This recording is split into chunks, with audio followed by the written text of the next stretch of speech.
Welcome to This Week in East Brunswick, the Township's news and information program. Today we visit the Old Bridge Historic District Fair and later look in on the ribbon-cutting ceremonies at Didericksen Park along with Township Arts Coordinator Dolly Vasta. Our regular features include lawn care advice from Pegi Ballister-Howells, a health facts message from Reverend John DeVelder, a word about East Brunswick's cable franchise agreement from Adrian Eisner, and finally our Township Council review. First, here's a look at what's on Channel 8 next week. At 10 Monday morning, Lenore Kulik discusses ways to avoid and treat injuries with high school trainer Phil Hostler on Look Great, Feel Great. At 10:30 on Target, host Paula Durant explores the Retired Senior Volunteers program. Tuesday evening at 7, the City of Beverly Hills presents In Print with host Michael Cart. Then at 7:30 Tuesday, Ken Shalhoub hosts a discussion on head injury with guests from the Center for Cognitive Rehabilitation on Let's Talk Health. At 8 p.m., Paul Hansen and Arlene Sgazzaro talk about financial retirement planning on You and Your Money. Next, at 8:30, a TKR production, Optimal Conclusions, which will deal with the garbage crisis. Wednesday afternoon at 3, it's Stories from the Library, and at 7:30, Spotlight on Education celebrates our Constitution's bicentennial. Tune in next Thursday at 9 for a program from Councilman Joseph Hudak on Edgeboro Landfill, and at 7 and 8 for another edition of This Week in East Brunswick. Keep an eye on Channel 8's program guide for scheduled repeats of the shows just mentioned and for information about casts of high school sports events. This year, Channel 8 once again will be bringing you East Brunswick high school sporting events in their entirety. This fall, you'll see football, boys and girls soccer, and boys and girls gymnastics. As usual, John Magliero will be your host and will be joined by Jimmy Allender and Phil Hill. We've planned 14 different events for this fall, and everyone is expecting big things from the East Brunswick teams this year. So again, be sure to watch Channel 8's program guide to see the dates and times for the sports schedule. And if you're watching Thursday evening, stay tuned for boys soccer against J.P. Stevens, taped Tuesday, September 29th. Now let's go over to the fairgrounds for the opening of the new Didericksen Park. Here's Dolly Vasta speaking with Didericksen and Tom Williams of the East Brunswick Parks Department. Here, tell me something. Usually, parks are named after someone after they're long departed. How do you feel that you can stand outside there and look at that heading up there that says Didericksen Park? I feel very much alive. Not dead at all. But it must be an honor and a good feeling. It is indeed. It's been a very long time. The park was conceived back in 1979, I think, Tommy. So it's been 8 years. Well, you've done a great deal for the township, and I don't think people are really, or some of the new people, aware of how much you have given of yourself to the community and to the soccer teams and to everyone in general. What are some of the other things that you're involved in? Too many to remember, I think. As you know, I've been a supporter of the Playhouse for a number of years, which is a wonderful cause, and you're deeply involved in. I've been Vice President of the Planning Board. I've been President of the Chamber of Commerce, founding member, Secretary of the Soccer Club, member of the Sports Task Force, Chairman of the of the Redevelopment Agency, and a number of little things. Oh, just little tiny things. Yeah, that must have taken like at least 7 nights a week of your time. Unfortunately, it did not. I had a very liberal employer who let me spend a lot of daytime hours. I heard about him. Tommy, you have been in on this from the very beginning. What does the park consist of? Well, the park consists of a premier football field and 4 combination football soccer fields. Behind me is the restrooms and concession stand, and to my left is the playground facility. You also have great seating here too, don't you? Yeah, there's bleachers on both sides of the premier field for the home and away teams. It's just gorgeous, and you couldn't ask for a better day. And the opening ceremonies are about to start, so I think I have to let you go, Pierre. But Okay. thank you for stopping. Thank you very much. Following words from Director of Parks and Recreation Judith Lebline and Administrator Greg Fehrenbach standing in for Mayor Fox, Didericksen spoke about his hopes and dreams for the park. It is my hope that people will treat this park as their own backyard and treat it with respect and keep it clean. That kids playing in organized sports will form lasting friendships, and that coaches and parents alike will take time to socialize, have fun, and form relationships as well. That coaches which teach the skills of whichever sport might be played on these fields will have to do so with patience and understanding for the talent and the ability of each individual child. That coaches will put a major emphasis on teamwork, fair play, and fun rather than cutthroat competition and ego. Those are some of the goals that were originally set forth and will help make this a much nicer facility. Finally, there was the ribbon cutting ceremony. It's supposed to go all the way across the field. I could. The budget was too small for that big. Well, we were under budget.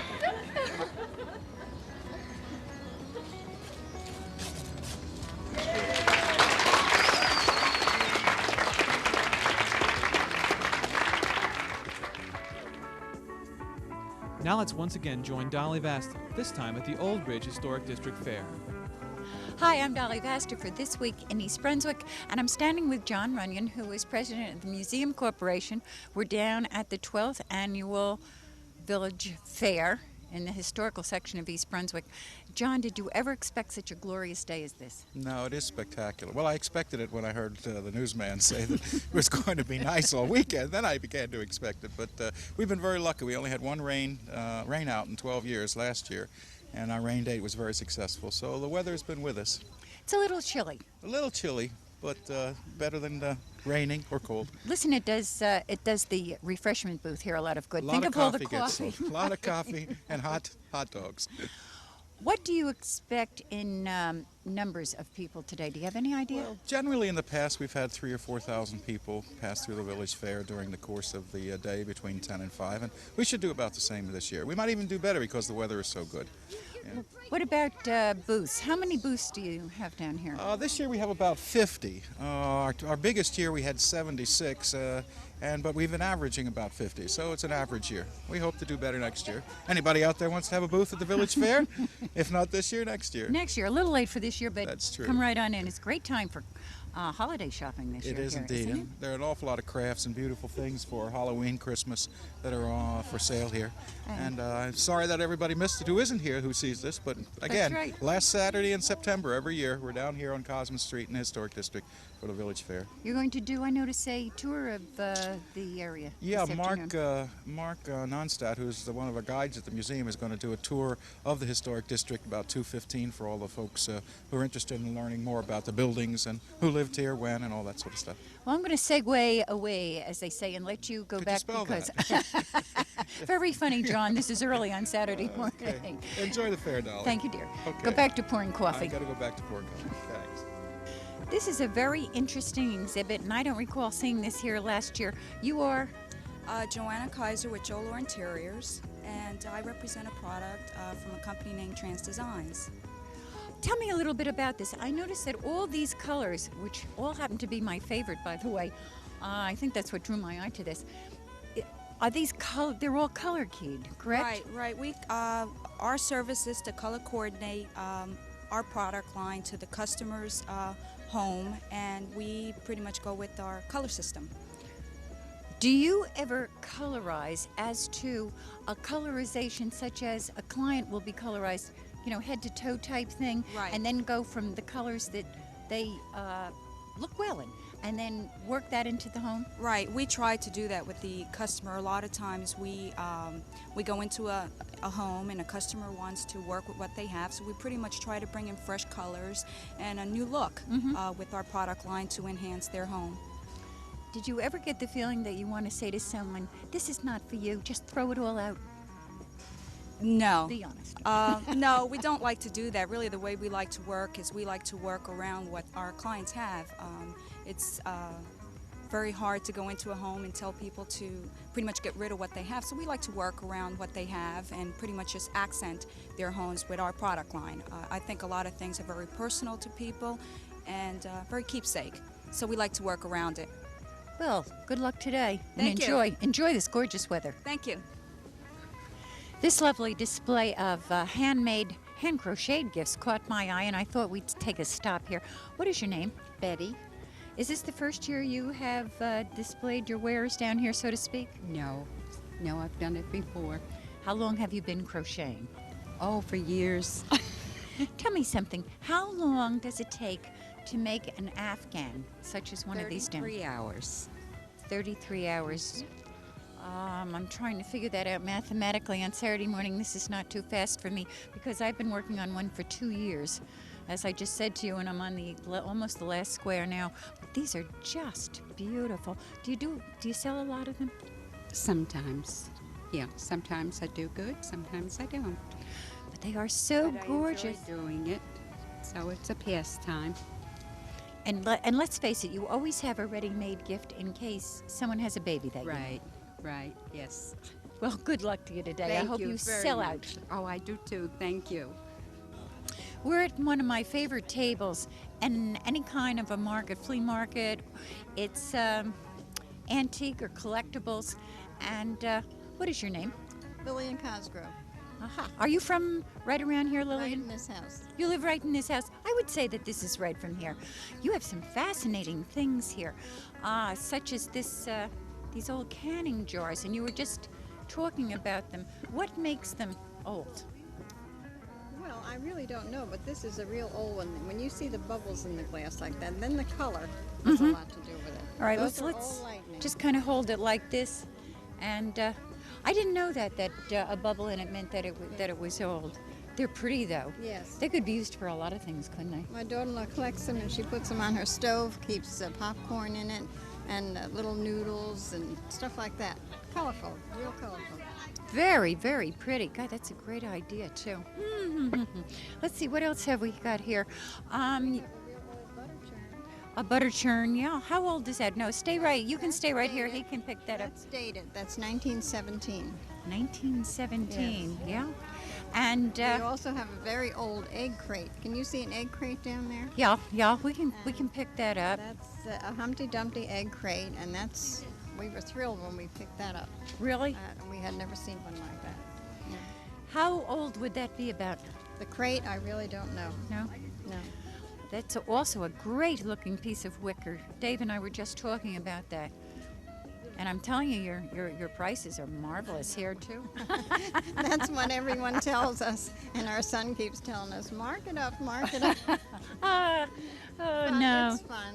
It's fun to do, and go around and shop and go to the different auctions, flea markets, and we enjoy it. Do you go to a lot of the flea markets and auctions out of state or in state to pick up your Well, things? once a year we usually go to Minnesota to my sisters, and they really have some old things there. And we bring back a whole station wagon just loaded. You couldn't get a pin in it. Tell me something. The next time you go, do you think you could sneak me into the station wagon to go with you? I guarantee you'd come back with more than a station wagon full. Lillian, listen, I hope you sell everything out today. Thank you so much I for hope we do taking a too. couple minutes with us. We're standing in front of the puppet show that is just about to start.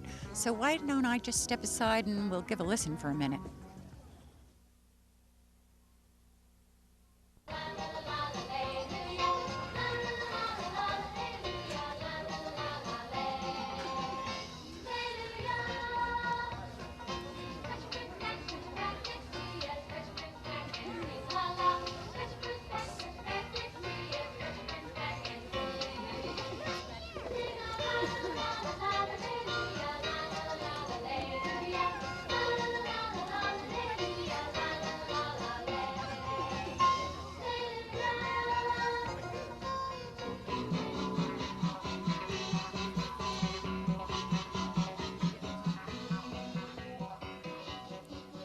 And on that happy note, we're about to say adieu to the village fair. We'll see you back again next year. In the meantime, take care.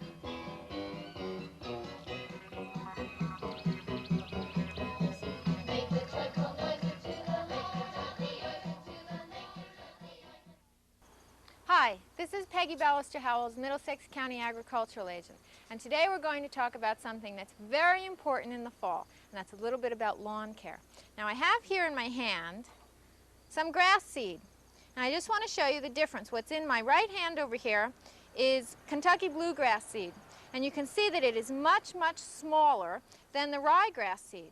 Now I'm showing you this just so that you can recognize the difference. Of course, if you're planting a lawn exclusively out of the bluegrass, you would need less weight in seed than if you were planting a grass primarily out of ryegrass, because you get many more seeds per pound in a bluegrass seed mixture. Now, one of the things that you want to look for is that in a sunny lawn, you would want to have a much higher percentage of the bluegrass, because bluegrass is a sun-loving type of grass. In a shady area, you would want a mixture, certainly with some bluegrass in it, but a higher percentage of rye and fescue. And you would like several varieties of each, so that if a disease should ever come and attack your lawn, you would be more likely to have resistance to the disease, since you would have a number of varieties of each type of grass. Now, I'll just have to put these someplace. We'll seed a little bit. And I want to talk to you about something else. Another major piece of work that should be done in the fall is aeration. Now, maybe it's not always a good idea to aerate your lawn, but if you have a serious lawn compaction problem, then sometimes aerating the ground really helps. But I want to point out that one of the most important things to do is to not just poke holes. Now, here I have your standard pitchfork, and what we have here are tines. Now, many of the aerating machines that you can rent have solid tines like a pitchfork. Now, when you stick the pitchfork in the ground, or any other kind of tool that has solid tines, you get it in there.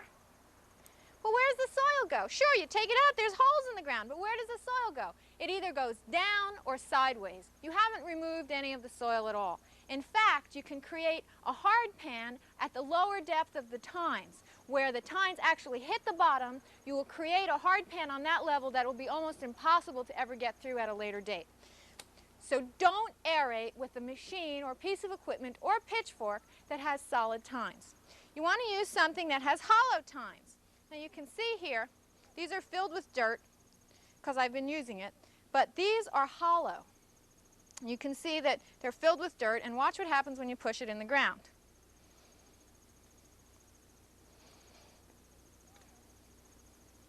You can see that the soil comes up through the holes. What's actually happening is a core of soil is being removed. When that is removed, then there's space for the soil that's left behind to spread out and make larger air spaces between the soil particles.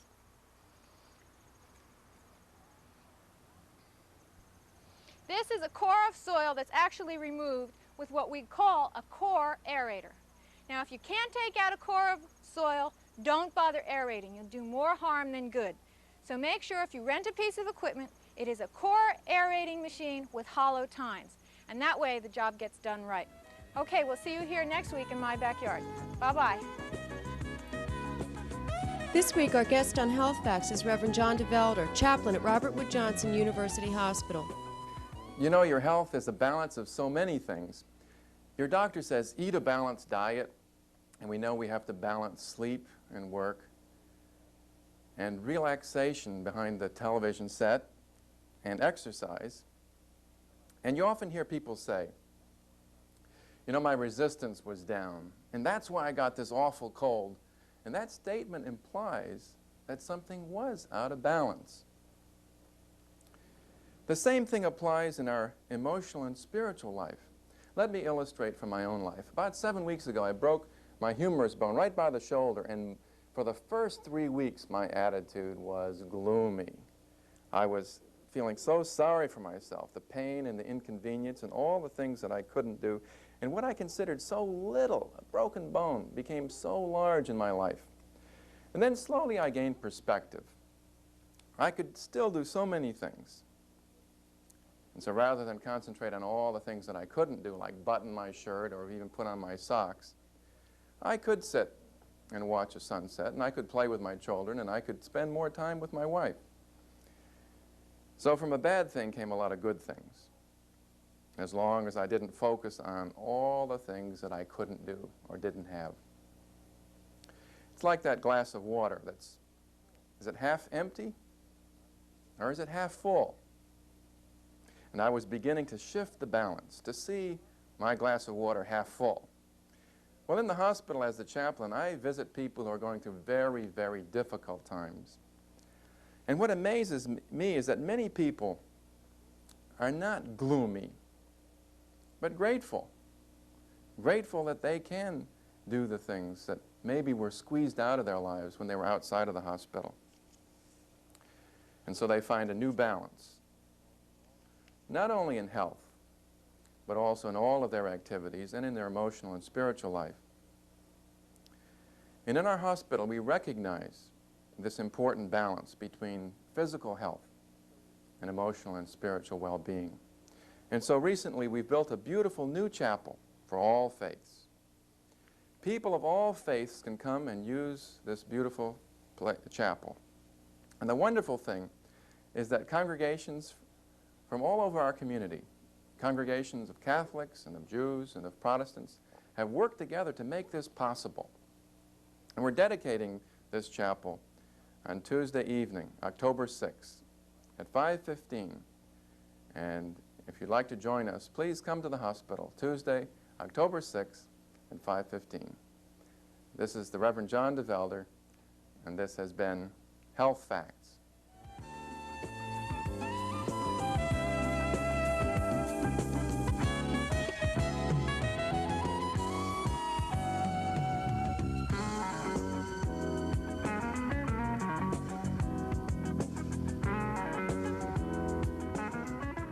Hello, and welcome to Consumer Aware. I'm Adrienne Eisner, Director of the East Brunswick Consumer Affairs Office. Today we're going to be talking about our cable franchise renewal.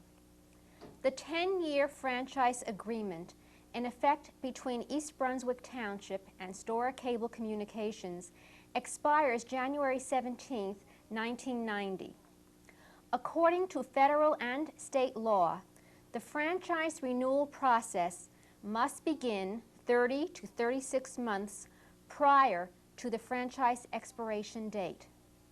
The township has filed official notice with the Office of Cable Television in the New Jersey Board of Public Utilities stating that it is our intention to initiate renewal procedures. The Consumer Affairs Office, as the appointed complaint officer for cable television in East Brunswick, has been actively involved in monitoring the performance of Stora. Complaints and inquiries regarding quality of reception, installation of service, billing, service response time, office procedures, construction restoration, and telephone accessibility have been handled by this office. During the renewal period, we will be involved in proceedings which will review the past performance of Stora and assess future cable-related community needs and interests. Participation by the public is encouraged throughout the process. During the first phase, we will be involved in a comprehensive study which includes financial review, technical analysis, performance evaluation, and identification of future needs. We will be conducting a random community telephone survey this fall to gather input regarding our cable operators' performance. Residents who would like to volunteer to make telephone calls for the cable television survey should call us at the Consumer Affairs Office. Our telephone number is 390-6954. In addition, all residents interested in submitting written comments relating to Stora's performance are requested to mail or bring them to the Consumer Affairs Office in the municipal building. Workshops and public hearings will also be scheduled. If you would like any additional information about the franchise renewal, and if you'd like to volunteer for the community survey, please be sure to call us at the Consumer Affairs Office. Again, the telephone number is 390-6954. Thank you for joining me on Consumer Aware. See you again next time. The future looks bright for townhouse and condominium owners. At Monday night's town council meeting, the governing body indicated it would support an ordinance to include condominium streets in the town's sanitation and snow removal plan. Currently, there is inconsistency in service provided to condo owners. Some developments receive full town service, while others are totally on their own. Regardless of services provided, tax rates are the same across the board. Chair of the town's Homeowners Association, Ira Oskowski, urged the council to quickly adopt an ordinance to correct what he calls an injustice. I am tired of hearing that all residents of the townhomes condo associations have agreed through their master deed that they will pay for all garbage removal costs through their maintenance fees. You must remember that these agreements were made with the builder and the township, and they were wrong. If you feel they were right, then reduce our taxes, because we are paying too much for no services. As a final note, the township did not include condo and townhouse residents in the agreement with Edgeboro, and this is wrong. It may also be illegal. We want equality with all residents of East Brunswick. We want full reimbursement of garbage removal costs now. I know it is too late to vote on the issue tonight, but again, I want an explanation as to why it was put off. I know that the councilman will make the wise decision. This vote is not just for garbage, but to put down discrimination of the townhouse and condo residents. Please vote for equality by voting for full reimbursement. Thank you.